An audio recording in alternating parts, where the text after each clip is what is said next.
में जेपरी भाव में महिला अत्याचार बढ़ी बढ़ी चलता तार फलस्वरूप आपण मैंने देखी जे मेडिकल स्टूडेंट से बड़ी पाइले एंड कौ जगह घटना अघटना घटव किंतु ता परवर्ती समय जेपरी भाव में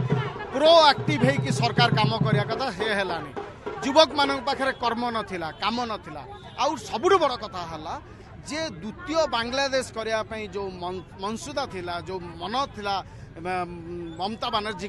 ताहा एथरक विफल है समस्ते मिसिकी ममता बानर्जी को बांग्लादेश को पठेदेले एटा सबुठ बड़ कथा थिला रोहिंग्या मानू एंट्री करवा बांग्लादेश को प्रोत्साहन दबा एटा होउची निश्चित भाव में देश बहुत क्षतिकारक थिला तार रिजल्ट स्वरूप आज आम जेपर भाव में जीतिचु ता निश्चित भाव में देशर प्रगति आहुरी बढ़िबो।